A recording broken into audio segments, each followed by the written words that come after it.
ఆచి చికెన్ మసాలా. తెలంగాణ ఉద్యమానికి ఊపిరిలూది టీఆర్ఎస్ లో జవసత్వాలు నింపిన ఉమ్మడి కరీంనగర్ జిల్లాలో ఆ పార్టీ గత వైభవం కోల్పోతోంది. గత ఎన్నికల ముందు వరకు జిల్లాలో ఏ ఎన్నిక జరిగినా గులాబీ పార్టీ హవానే నడిచింది. 2023 నాటి నుంచి ఎమ్మెల్యే, ఎంపీ, ఎమ్మెల్సీ, పంచాయతీ, మున్సిపల్ ఇలా ఏ ఎన్నికలు జరిగినా చేతులెత్తేసే స్థితికి చేరుకుంది.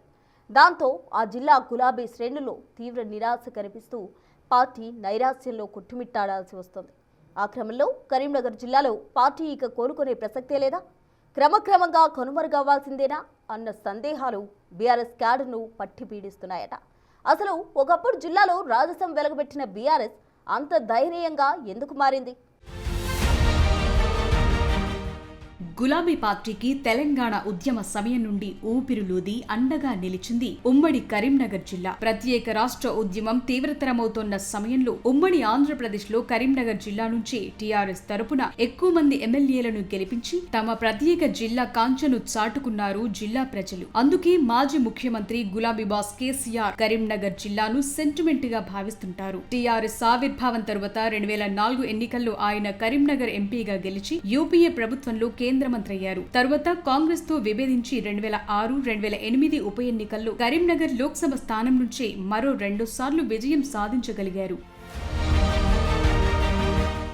ఉద్యమ పార్టీగా ఉన్న టీఆర్ఎస్ ను ఆదరించి తనను ఎంపీగా గెలిపించిన కరీంనగర్ పై తనకున్న సెంటిమెంటును కేసీఆర్ ఎన్నోసార్లు బహిరంగంగానే చెప్పుకున్నారు. ఉద్యమంలో కావచ్చు, అధికారంలో ఉన్న సమయంలో కావచ్చు, ఏ శుభకార్యం మొదలు పెట్టాలన్నా అది కరీంనగర్ జిల్లా నుంచే మొదలు పెట్టేవారు. దానికి తగ్గట్లే ఉద్యమ సమయంలోనూ తరువాత 2 సార్లు అధికారంలో ఉన్నప్పుడు ఏ ఎన్నికలొచ్చినా కరీంనగర్ జిల్లా వాసులు గులాబీ పార్టీకే పట్టం కడుతూ వచ్చారు. తెలంగాణ రాష్ట్రం ఏర్పడ్డాక జరిగిన 2014, 2018 ఎన్నికల్లో కరీంనగర్ జిల్లాలోని 13 అసెంబ్లీ స్థానాల్లో కాంగ్రెస్ నుండి ఒక్క ఎమ్మెల్యేనే గెలిచారంటే ఆ పార్టీ హవా ఎలా కొనసాగిందో అర్థమవుతుంది. ఇక 2018 వరకు జిల్లాలోని 3 ఎంపీ స్థానాలు వారివే.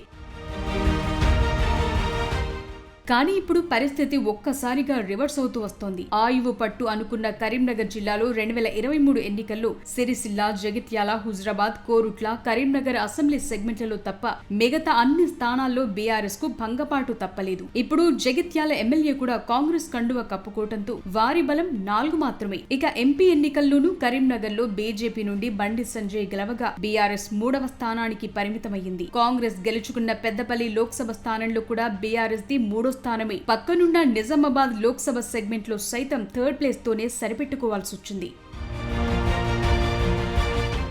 ఇక చాలా కాలం తరువాత సర్పంచ్ ఎన్నికలు జరగ్గా కరీంనగర్ జిల్లాలో ఒక్క కేటీఆర్ ప్రాతినిధ్యం వహిస్తోన్న సిరిసిల్ల నియోజకవర్గంలో తప్ప ఎక్కడా కూడా బీఆర్ఎస్ ప్రభావం చూపలేకపోయింది. ఇటీవలి మున్సిపల్ ఎన్నికల్లో కూడా సిరిసిల్ల, హుజరాబాద్ నియోజకవర్గాలు మినహా మిగిలిన సెగ్మెంట్ల మున్సిపాలిటీల్లో కనీసం పోటీ ఇవ్వలేక కారు మూలన పడింది. కరీంనగర్, కోరుట్ల, హుజరాబాద్, సిరిసిల్లలో బీఆర్ఎస్ ఎమ్మెల్యేలు గెలిచిన ఒక్క సిరిసిల్లలో తప్ప మిగతా నియోజకవర్గాల్లో ఎదురీత తప్పలేదు. ఉద్యమ సమయం నుంచి జిల్లాలో ఒక వెలుగు వెలిగిన గులాబీ పార్టీ ఇప్పుడు కనీస పోటీ ఇవ్వలేకపోతుండటం వారి స్వయంకృతాపరాధమే అంటున్నారు.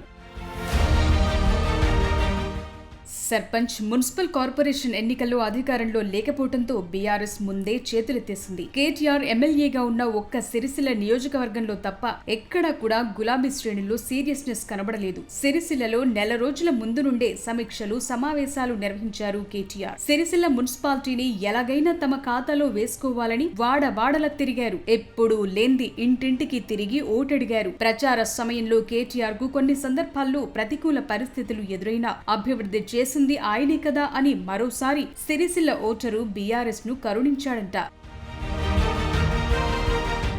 సిరిసిల్ల జిల్లా వేములవాడ నియోజకవర్గంలో మున్సిపల్ ఎన్నికలు జరుగుతున్నా కూడా తన సిరిసిల్ల మున్సిపాలిటీకే పరిమితమైన కేటీఆర్ విస్తృత ప్రచారం చేశారు. గతంలో తన వల్ల తప్పులు జరిగినా తాను పట్టించుకోని సమస్యల విషయంలో పట్టించుకోలేకపోయినా క్షమించండని వేడుకుంటూ ఇకపై సిరిసిల్ల ప్రజాక్షేత్రంలో ఉంటారని గట్టిగా నమ్మకం కలిగించడంలో కేటీఆర్ సక్సెస్ అవ్వటంతో సిరిసిల్లలో మంచి మెజార్టీతో మున్సిపల్ పీఠం దక్కింది.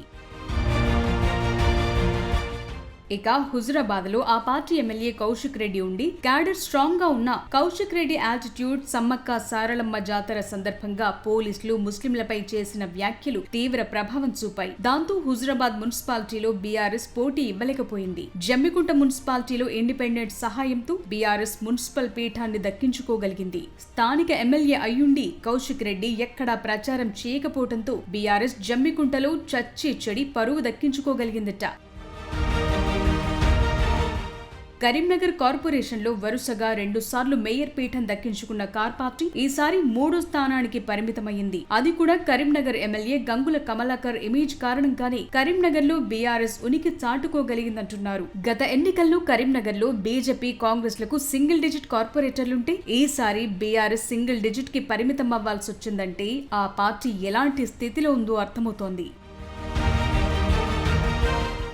జగిత్యాలలో బీఆర్ఎస్ ఎమ్మెల్యే సంజయ్ కుమార్ కాంగ్రెస్ లో చేరటంతో సర్పంచ్ మున్సిపల్ ఎన్నికల్లో బీఆర్ఎస్ కనీస పోటీ ఇవ్వలేకపోయింది. కోరుట్ల నియోజకవర్గంలో కోరుట్ల మెట్పల్లి 2 మున్సిపాలిటీలు కూడా కాంగ్రెస్ ఖాతాలోకే వెళ్లిపోయాయి. కోరుట్ల బీఆర్ఎస్ ఎమ్మెల్యేగా కల్వకుంట్ల సంజయ్ ఉన్న మున్సిపాలిటీ ఓటర్లు కాంగ్రెస్ కి పట్టం కట్టారు. ఇక అక్కడ బీజేపీ కూడా పుంజుకోవటం బీఆర్ఎస్ భవిష్యత్ ని ప్రశ్నార్థకంగా మార్చింది. ఇక ధర్మపురి మున్సిపాలిటీలో బీఆర్ఎస్ కనీసం ఒక్క స్థానం కూడా గెలవలేకపోయింది. పెద్దపల్లి జిల్లాలో ఒక్క బీఆర్ఎస్ ఎమ్మెల్యే కూడా లేకపోవడంతో పెద్దపల్లి, సుల్తానాబాద్, మంతని మున్సిపాలిటీలతో పాటు రామగుండం కార్పొరేషన్ లో గులాబీ పార్టీ నామ్కే వాస్తేగా మిగిలింది. మొత్తానికి ఉమ్మడి కరీంనగర్ జిల్లాలో జరిగిన మున్సిపల్ ఎన్నికల్లో బీఆర్ఎస్ పూర్తిగా చేతులెత్తేసింది. ఇప్పటికీ అన్ని నియోజకవర్గాల్లో కేసీఆర్ అభిమానులు, ఉద్యమకారులు పెద్ద సంఖ్యలో ఉన్నా ఆ పార్టీ అధికారంలో ఉన్నప్పుడు వలస నేతలకు ప్రాధాన్యత ఇచ్చింది. అలాంటి వారంతా అధికారం పోయాక కార్ దిగి హస్తం నీడకు చేరిపోయారు. గులాబీ పార్టీలో నికార్సైన ఉద్యమకారులు మిగిలిపోయారు. వారిని అధికారంలో భాగస్వాముల్ని చేయకపోవటం, ఎలాంటి పదవులు వారికి దక్కకపోవటంతో వారు తీవ్ర అసహనంతో కనిపిస్తున్నారు. మరిలాంటి పరిస్థితుల్లో బీఆర్ఎస్ కు పూర్వ వైభవం సంగతేమో కానీ కనీసం మనుగడ కొనసాగించాలంటే చాలా విషయాల్లో మార్పు రావాలన్న అభిప్రాయం వ్యక్తమవుతోంది.